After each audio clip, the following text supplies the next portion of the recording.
Hi, it's noon, and I'm going to go ahead and get started and welcome you to our Quest for Success, where today we'll be looking at transforming problem behaviors, particularly for people with autism spectrum disorder, into more positive behaviors. I'm Sandy Burkhart. I work here at CRG, and give you some fast facts about myself. Again, I've been doing this for a while and working with positive ways to impact problem behaviors is really something that I very much value doing, because I think it helps our classrooms, our homes, and in the community ways to find positive attitudes about the people that we work with. I don't know how many people are logged in yet, but we'll just take a moment to do a survey here. And if you're participating in this webinar, are you a service provider, family member, an individual with ASD, or a student? Jessica's going to open up that survey.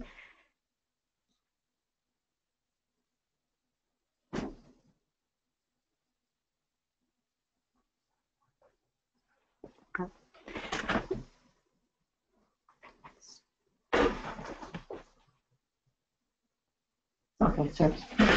All right, so it seems like primarily now a service provider in the audience, and I'll try to gear my comments in that particular direction. I think there's also an opportunity to send in some questions if you have any, and I'll try to allow some time at the end to answer those. I like to think about the quest for success beginning with us being detectives, because what detectives do is they look for clues, they analyze the information, and they try to draw some conclusions. And so if we're working with people, individuals who have problem behaviors, we may find ourselves being detectives some of the time. I'll try to look at some goals for today: the ability to name and describe typical behaviors, setting realistic goals, identifying triggers for challenging behaviors, and then some behavior management helpful tips that may help us avoid some of the pitfalls that happen.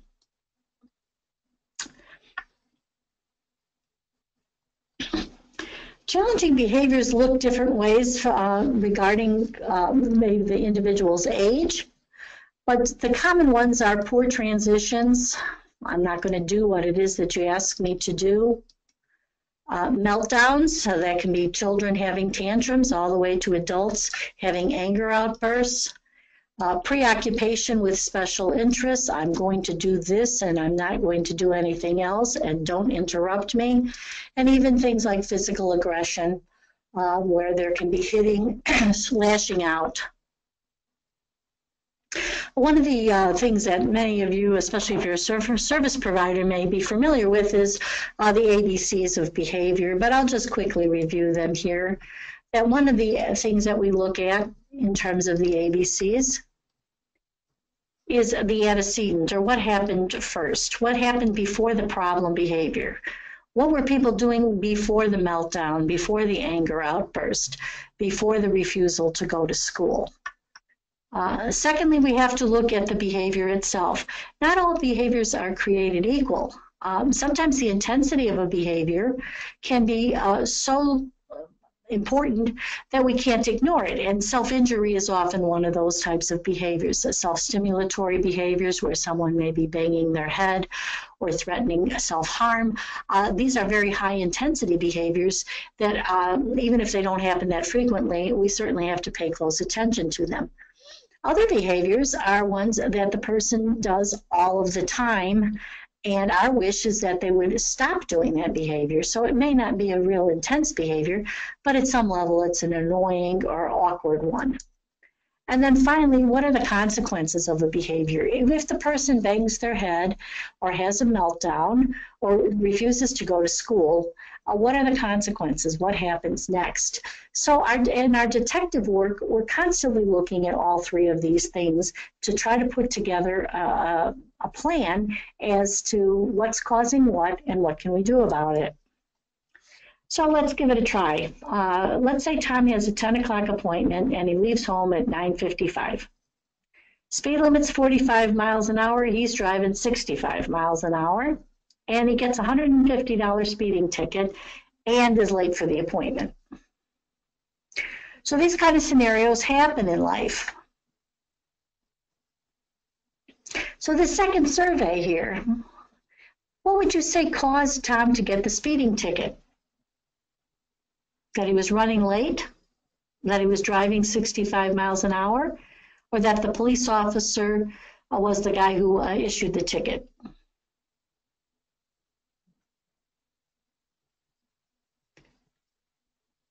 And then secondly, let's look at what is the consequence of that lateness. He was late for the appointment. He got a speeding ticket. He drove 65 miles an hour.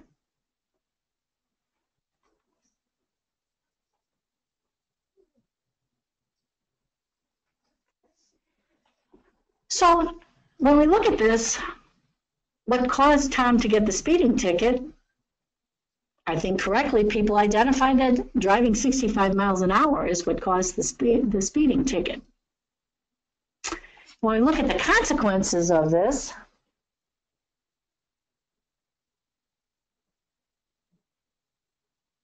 waiting for the answers to come in.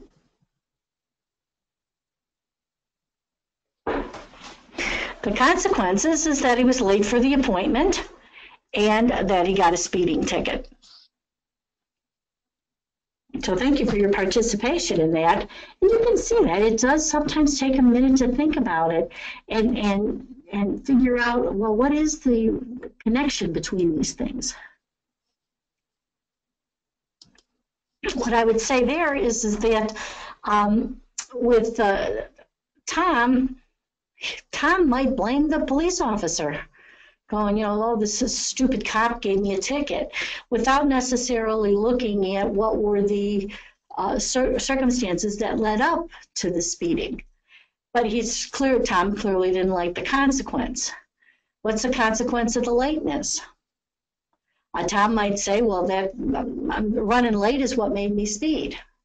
And so when we're trying to explain to other people, especially someone who may have some difficulty with understanding the consequences of their own behavior, we have to keep in mind that it can get confusing as to what came before, what actually happened, and then what's the consequence.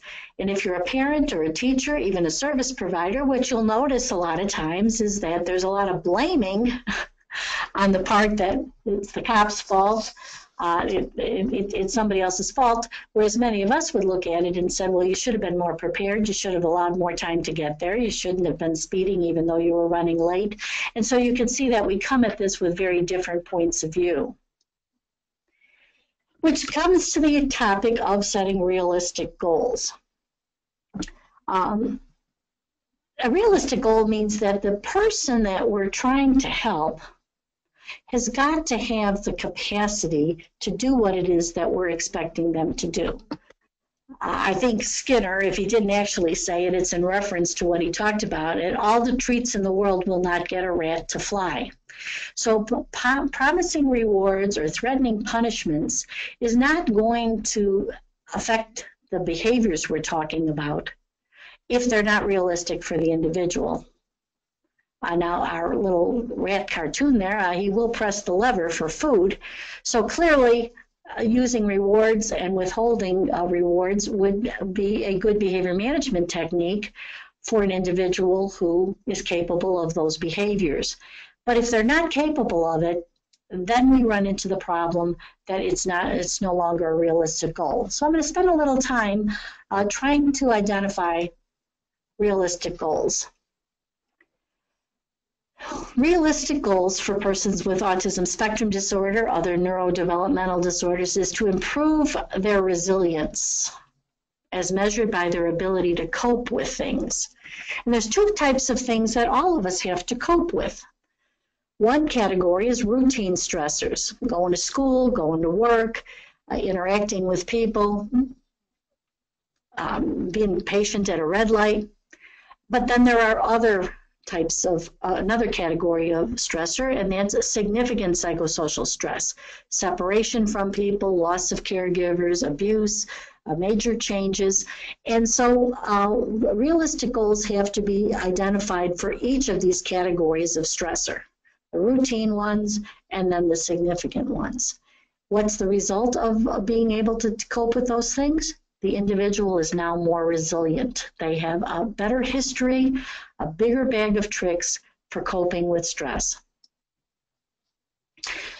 I'm going to talk about essential goals, especially focused on autism spectrum disorder, but it can also apply to other conditions that might affect somebody's ability to cope, such as depression, anxiety, attention deficit disorder. But an essential goal is always the reduction of self-injury or statements about trying to self-injure. Self-stimulatory behaviors, particularly those that might be destructive, headbanging, picking, anything that makes the person become more physically agitated. We want to reduce aggression towards others, both physical aggression and verbal aggression. Fleeing, elopement, refusal. I can't go to school. I'm hiding under the table.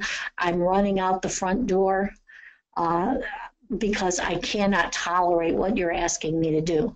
And then maintaining and increasing self-care, such as medication compliance and hygiene. And I call those essential because from a clinical point of view, these are activities of daily living that really make the difference between someone who is able to take care of themselves and is moving in the direction of self-sufficiency and individuals who must be taken care of by someone else. And so if we have a choice between, gee, it would be nice, a goal to have the child clean their room, or gee, we need to get them to stop self-injuring, this essential goal says we always have to go in the direction of reducing the self-injury. Some optimal goals, many times therapists and parents and teachers come up with what would be their wish list. We'd like to improve communication, especially pragmatic language, the person being able to have a conversation with other people, sit at the table or the lunch table and interact with people. Enjoy their ability to interact in social situations such as birthday parties or family outings. Share enjoyment. Come on, join the rest of us. Let's go and do something together. And to increase their identification as a member of a group rather than just a solitary figure. I'll call these optimal goals because at some level, all of these things are related to the core deficits associated with the diagnosis, particularly of autism spectrum disorder. So even though we would like the person to do these things, and we might seek therapy or social skills training or other kinds of activities we might try to do in the classroom or home, we have to remember that these are exceptional goals for the individual because they are trying to address the core deficits that are associated with the diagnosis. We would like them to be more self-aware, especially for adults on the autism spectrum. We'd like them, well, when are they going to get it? When are they going to understand that the way they act has an impact on other people? Or when are they going to stop being so negative? When are they going to say, gee, would you like to go out for a sandwich with me? Or, I've got a friend, I think I'm going to text him and see if they want to do something tonight. This may or may not happen. And if it does happen, it may happen because the individual has been prompted by somebody else as a suggestion. Why don't you do this? Or they may have been encouraged to think about things a certain way. For them to spontaneously do these things is often an optimal goal, but may not be a completely realistic goal. The other goal is, of course, to reduce tantrums and meltdowns. And while I would say that a lot of with proper stress management and avoiding certain kinds of triggers, I think that reducing tantrums and meltdowns is a very worthwhile goal. I think we have to remember that it is not going to be 100% reliable. And so the risk factors for having a tantrum or a meltdown are probably always there. I use the analogy to asthma. A person's asthma could be under complete control for a very long period of time, but their risks of having an asthma attack remain, no matter how long they've gone without an attack. And so we have to think of tantrums and meltdowns in that same light, that given a set of triggers and challenging situations, the individual, no matter how long they've gone without a tantrum or a meltdown, may in fact revert back to that kind of behavior very, very quickly. And if you have worked with people on the autism spectrum in particular, perhaps you would have your own examples of how that does occur. Finally, for optimal goals, the number one thing I hear as a therapist is we really want the person to socialize more. We don't want them to just be sitting in their room. We don't want them sitting with their screen time. We don't want them withdrawing the way they do. We'd like them to talk with us. We'd like to hear them explain how their day was.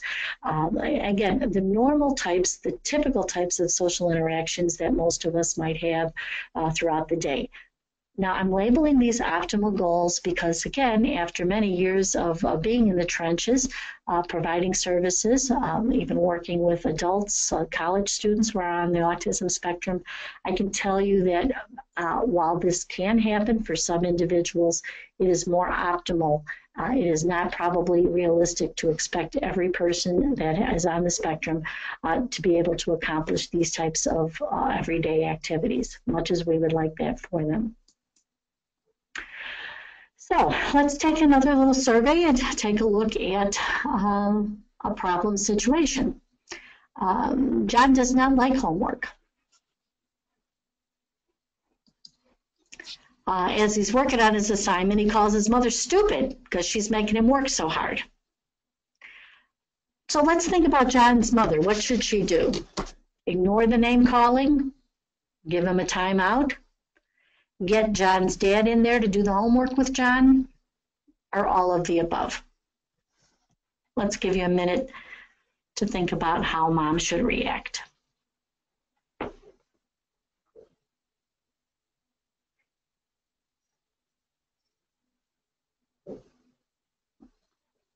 Okay. All right, so there seems to be a consensus here that mom could either choose to ignore the name calling and go on about the task of saying, I'm not going to be distracted by this. I'm just going to ignore it and we're going to continue to work on the assignment. Or because it is very inappropriate for mom to be, for John to be calling his mother stupid, she may say, well, you need a timeout. Now, this particular scenario, while it might be very common, doesn't specify some of the other kinds of things that we might want to think about. For example, mom might choose to ignore the name calling because if John's learned that if I get upset with mom, she'll stop working with me, he may actually start calling names faster and quicker because he knows that's an escape mechanism from having to work on the homework. A timeout can work very much the same way. If the timeout ends up to be a reward, like, oh, I don't have to work on the assignment now, then some of us might argue that he's actually being reinforced for calling his mother stupid. On the other hand, if mom frames it like this, John, you're getting frustrated, I'm getting frustrated, now you're calling me names, this timeout now becomes a go chill out, go calm yourself down, and then we'll come back and do this again. So the follow-up for this particular survey is you as the behavior manager get to pick. If your number one goal is compliance, I need this darn homework done now. I need you to put your seatbelt on now. I need you to accompany me to this doctor's visit now, then we might want to ignore the distracting, inappropriate behavior and just keep on going. We might want to take a time out or what I'll call a chill out and then continue back to the task at hand so that it blocks the chance to say, well, we're not going to do this. What we want to do, though, and where you have to be that detective, is to avoid an escalation because it would be very easy for any of us, being in the mom's position there, to start into, you can't talk to me disrespectfully, I'm going to get your dad. look, all I do for you. Well, fine, we're not finishing your homework. You can go to school without it tomorrow, see what happens then. And we all have experienced those kinds of rapid escalations, which of course take us away from the positive goals that we're trying to accomplish, and they move us in a negative direction. But what is the goal of this? Well, the life lesson we're trying to teach the individuals. Well, one might be we don't insult people who are trying to help us. Let's both calm down. Or let's both take a break and come back to this later. Or asking the youngster, well, on a scale of 1 to 5, how frustrated are you? And sometimes even with teens, they say, well, the parent can say, I'm a 5 right now. And so it becomes a conversation about the behavior or the state of mind rather than me against you. So what are some of the triggers? Well, it's always important to talk a little bit about triggers because they can be, some of them can be avoided.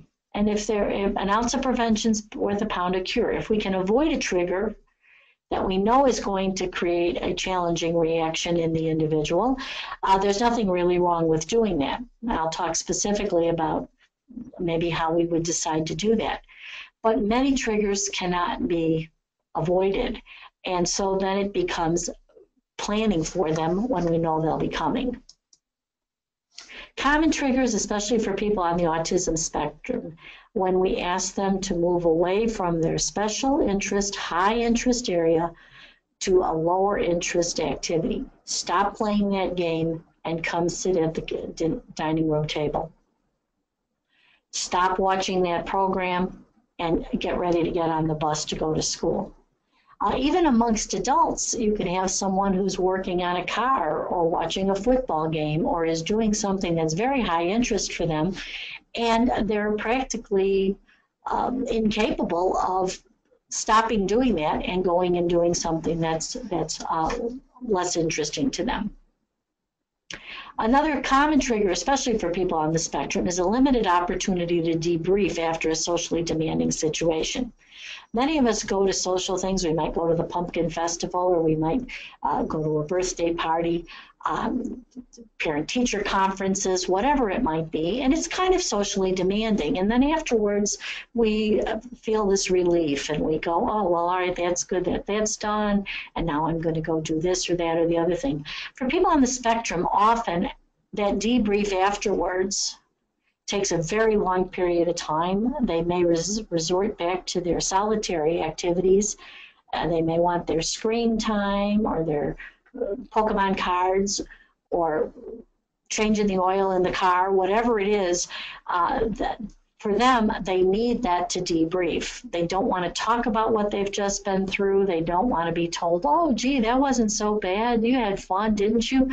They really, really just need to chill. And then finally, another common trigger is any change in routine. The physical environment, predicted or promised events. We were supposed to do this, and now we can't. We can't because of the weather. We can't because somebody's sick. We can't because somebody doesn't feel like doing it. And that change can serve as a huge trigger for a person on the autism spectrum. By the way, when we talk about people on the spectrum liking routine, I like to add, they like their routine. That does not mean that if you say, oh, well, why aren't they used to this? We always eat breakfast and we brush our teeth, then we do this. That's the routine. They're supposed to like that. No. When they have a preference for a routine, it's a preference for their routine.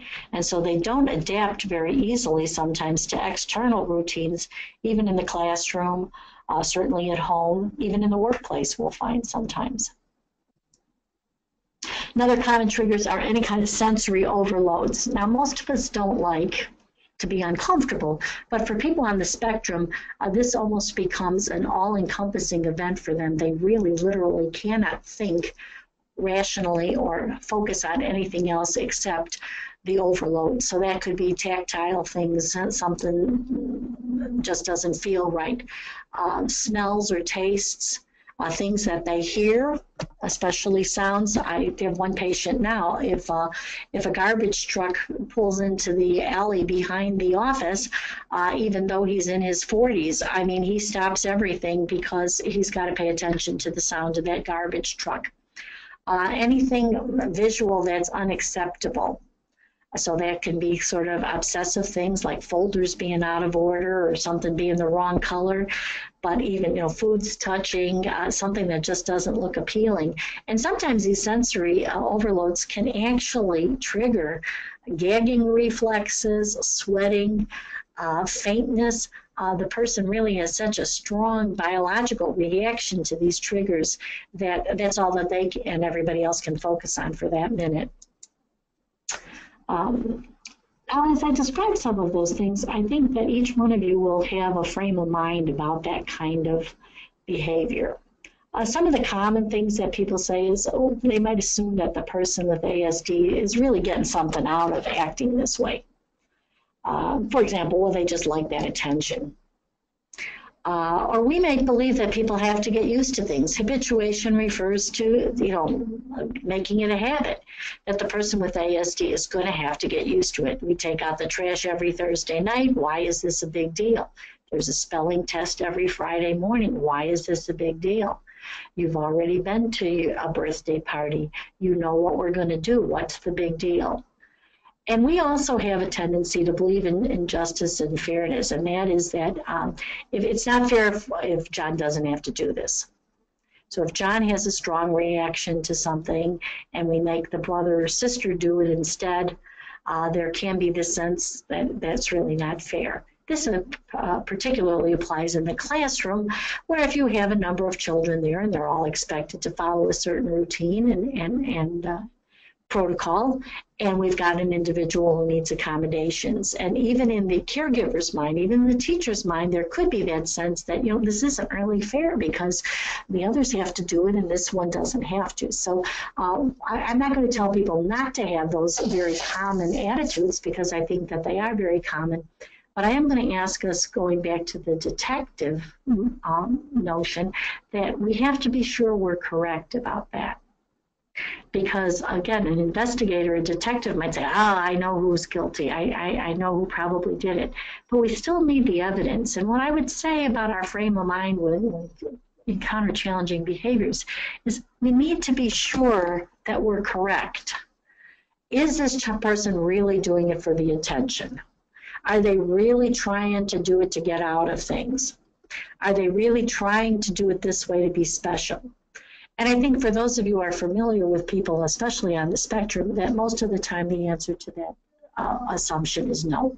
Those are not true of them. It could be true in some circumstances. It could be true for some people, but that's probably not what they're guilty of. What is probably far more likely is that what we're calling bad behavior is often a stress indicator. So that means meltdowns and tantrums, withdrawing from people, self-stimulatory behaviors, an increase in echolalia, excessive reassurance seeking, where they'll ask the same question over and over and over again, needing to be told a certain answer that is intended to make them feel better. There can be confessing compulsions, where the individual will start to confess to bad thoughts that they have had, or things that they've done, or small things, worries that they have. And sometimes there can be flight, where they actually will leave the circumstances, and or aggression, where they will get verbally or physically aggressive. So what stress does is it's got kind of three phases. It has an alarm phase where I'm sort of in a panic, and many of you will see, especially with people on the spectrum, that their initial reactions to things often does look like a panic attack, or they'll describe it as if their mind just went blank and they were absolutely in a panic. The second phase of stress reaction is resistance. No, I'm not giving into this. No, I'm not going to do it. No, you can't make me. And then finally, exhaustion. And by the exhaustion stage, we know that people are really almost starting to make themselves physically and mentally ill. So again, all of us have these kinds of reactions to stress. It's just that people are more resilient, are able to kind of make their way through those stages without giving in to the panic without getting too oppositional or resistant, and with finding a realistic solution before they become totally exhausted. For people, especially people on the spectrum, even adults, this may be very, very hard for them to accomplish. The other thing, somebody else's reduced frustration tolerance is often very annoying to us. It's like, why do you have to make such a big deal out of doing that? You're unloading the dishwasher. Why do you have to be and moaning about it and complaining about this? Why do I have to do everything? One way to look at that is that this is bad behavior and that the individual's making a big deal to try to get out of the task. But often for people on the spectrum, in particular people with anxiety, when they start showing us that reduced frustration tolerance, like, oh, this is all too much for me, we really need to be a detective again and see whether or not they're succumbing to other stress. In other words, things have built up so much for them that now this routine task becomes a trigger for this stress reaction. Hitting, non-responsiveness, getting stuck in a loop where they'll repeat the same behavior over and over again, and many somatic complaints, particularly headaches and stomach aches. For individuals who are having a stress reaction, these look like escape behaviors. I'll do this and they won't make me go to school. They won't make me go to work. They won't make me go to the party. But we also have to, again, be a detective and see, might it be that at this particular point, they're demonstrating these kinds of stress reactions because they are, in fact, stressed about things that have happened before this particular behavior. Common signs of stress, again, exaggerated emotional distress, crying, complaining, yelling, a lack of empathy and social reciprocity. Ordinarily, people on the spectrum in particular may not be real empathic, but they may even get worse. And so what do? You know, well, come on, this is your cousin's birthday party. No, I'm not going. I don't want to go. It's stupid. I hate my cousin. And what do we try to do then? Oh, now, how would you feel if your cousin didn't come to your party? And you'll often notice that that escalates things and makes things worse rather than has its intended reaction, which is to kind of teach them a life lesson. They will not be able to acknowledge how their behavior affects other people. Well, your sister really wants to go, or how the other kids in the class need to do this. And they're like, I don't care. I really don't care. Which, again, makes them look very unempathic. But I'm just suggesting that sometimes it's also a sign that the individual's having a stress reaction. Sometimes they can make statements that are an overestimate of their own competency and worthiness. I can do this, I can do that, they shouldn't do this, kind of bossiness that comes in. But also times there can be low self-esteem due to social rejection. So again, the detective hat is the best one I can recommend at these times to sort of look and see how stressed is this individual. Why are they having this intensive behavioral reaction right now? And can we come up with a way to reduce the stress and still maybe get some compliance from them, or admit that the stress is the most dominant feature right now that needs to be handled, and the compliance for the social request going to the birthday party, that may not be the most important thing right now. Persons with ASD often display more blaming attitudes, although sometimes they have self-deprecating ones. I think if somebody's saying, well, I'm bad, I'm stupid, nobody likes me, for some reason, most of us as an audience, we feel more sympathetic. When somebody comes off and says, they're stupid, I hate them, it's your fault, those are the times when we really have to dig deep to stay calm in the face of those kinds of stress reactions, because, of course, they're going to trigger an escalation in ourselves. So be reasonable. What are we to do? Just because we don't have the time, energy, or information to analyze these triggers, it doesn't stop those triggers from affecting behavior.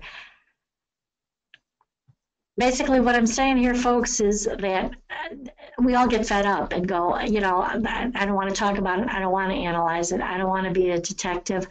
For goodness sakes, just do what I told you to do. And we've all been there, and we understand the need for children in particular, but employees, class, members of the class, we know that they need to demonstrate compliance and go along with the program.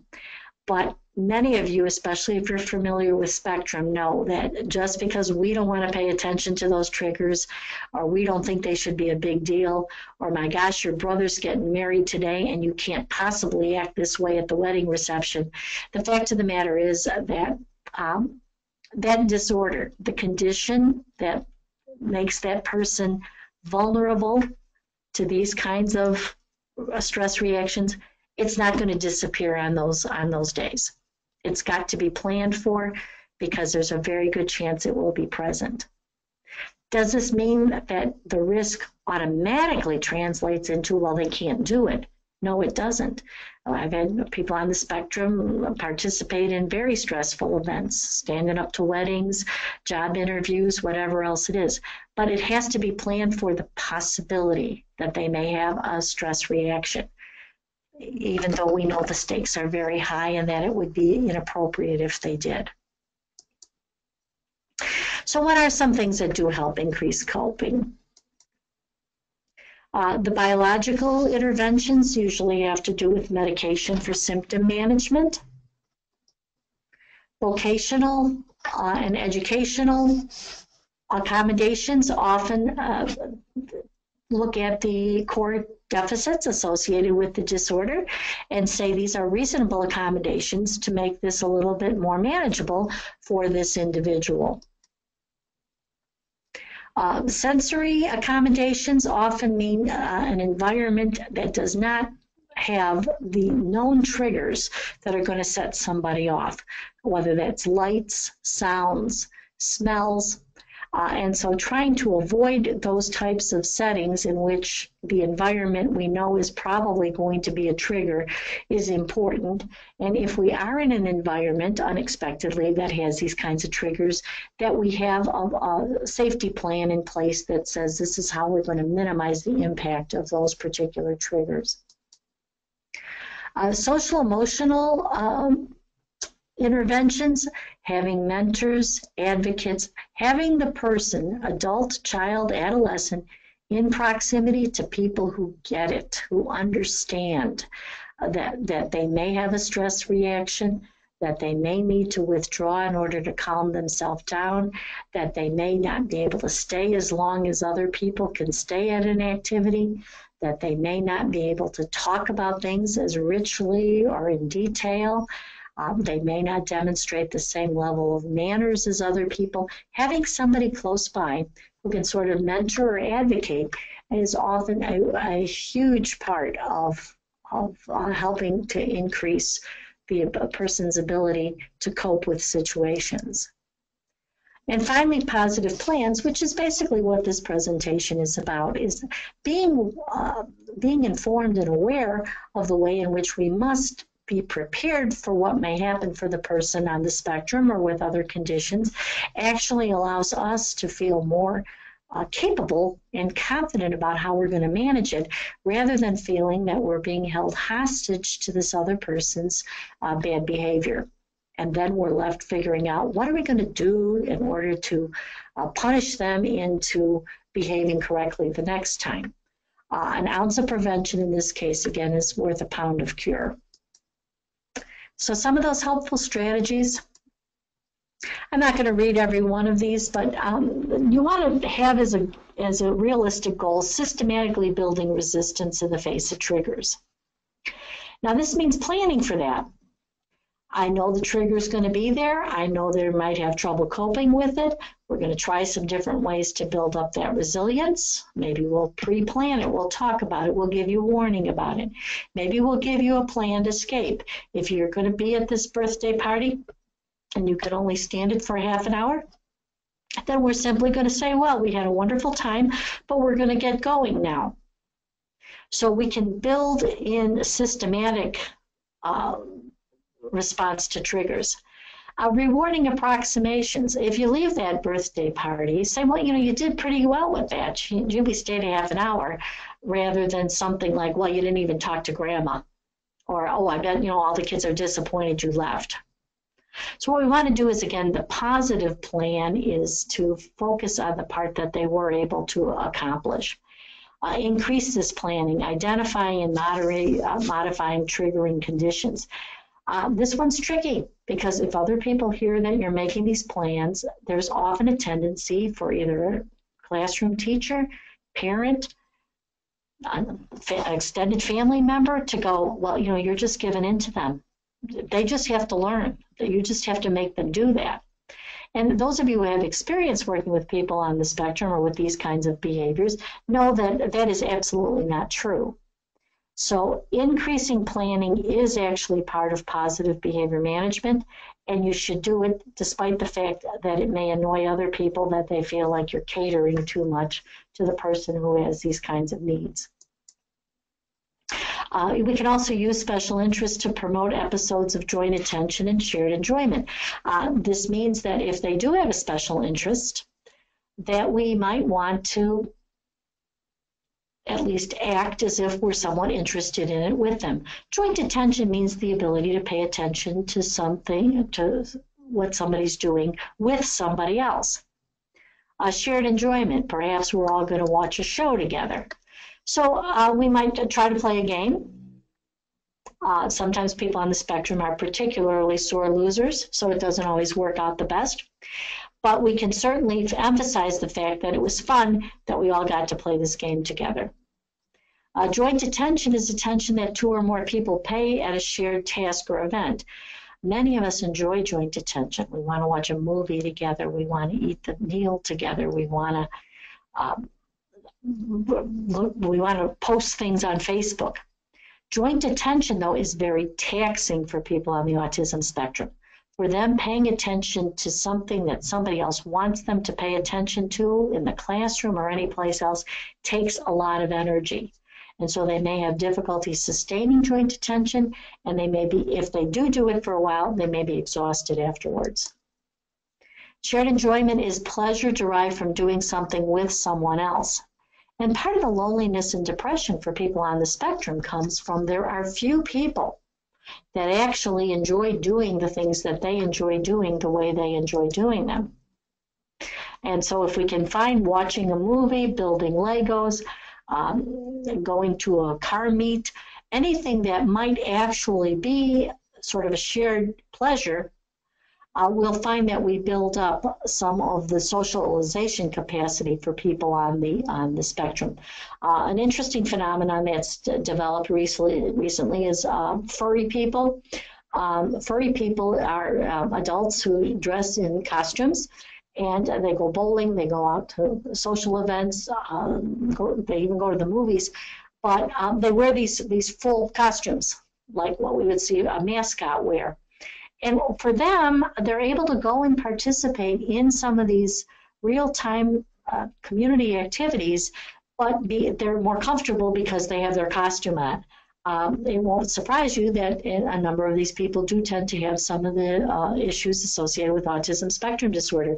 But for them, it in some cases is a huge dose of shared enjoyment for them because they are actually able to go out and enjoy being with other people in a way that they can't do under other circumstances.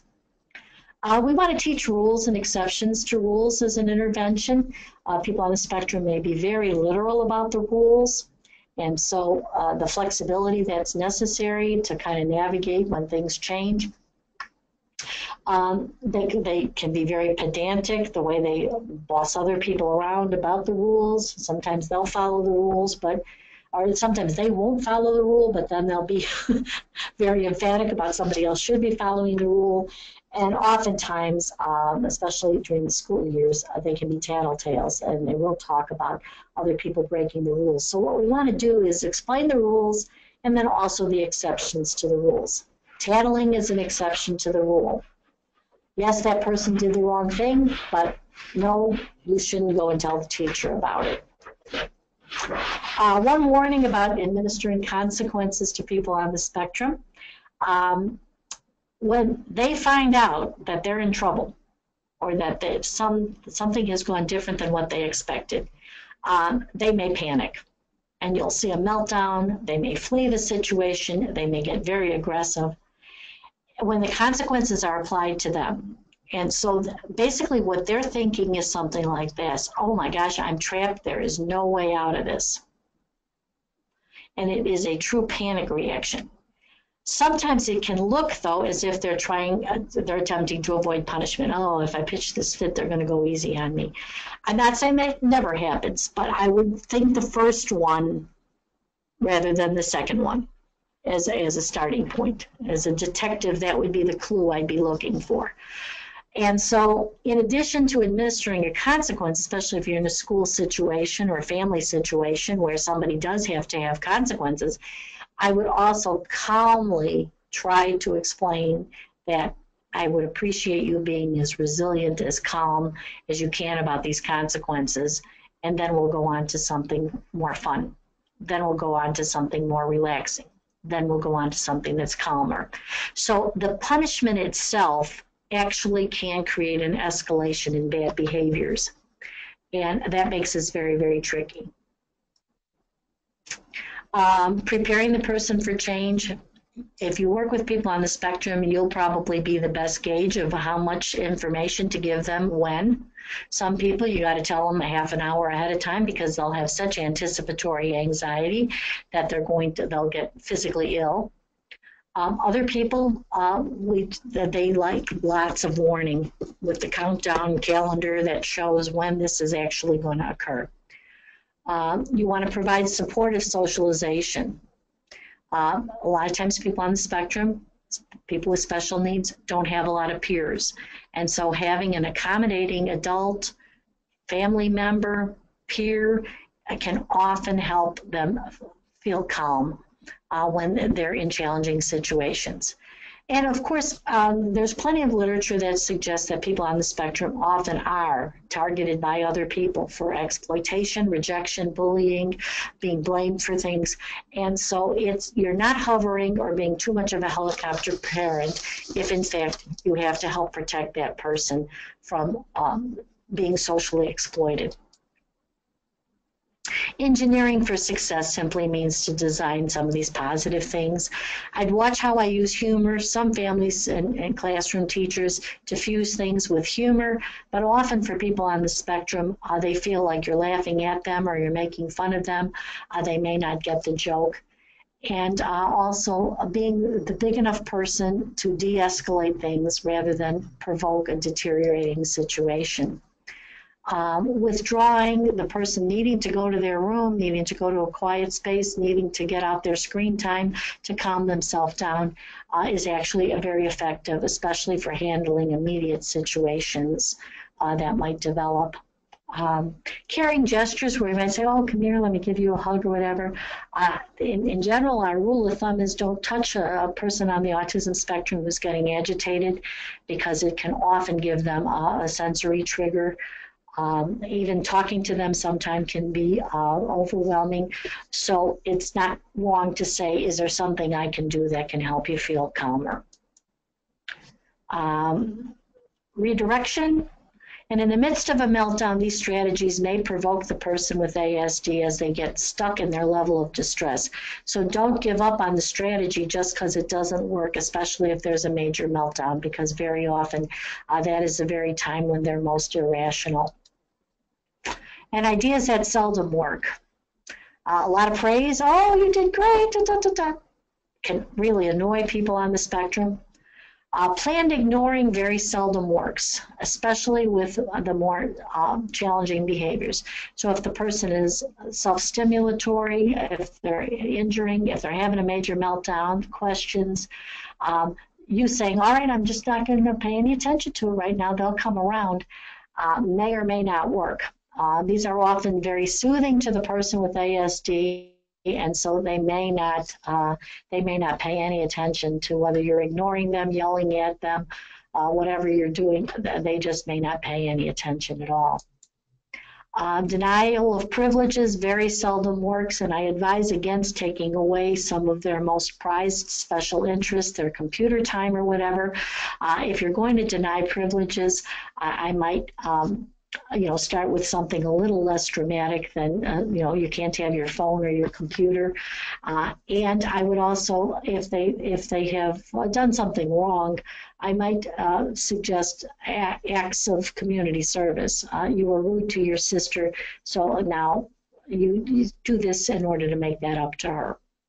Isolation is often very rewarding, so sending somebody to their room for punishment will not work. Sending them to go calm themselves down is probably a better strategy.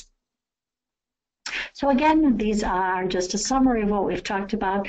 Positive points to ponder, positive physical environments, positive plans, upholding routines and schedules where possible, trying to work on flexibility, and reminding self and others to expect that you're going to get more challenging behaviors when there is change.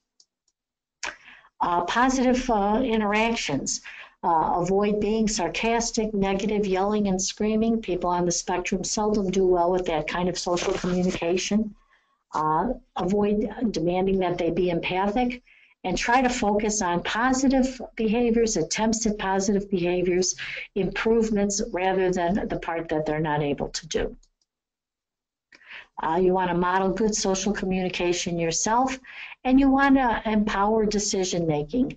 A choice is often very hard for people on the spectrum, so we might want to give them a limited number of choices that have already been pre-approved as things that they can do. There's some references that include some of the other the information and the sources of the advice that I gave today. And some helpful resources just for a minute. These are popular references.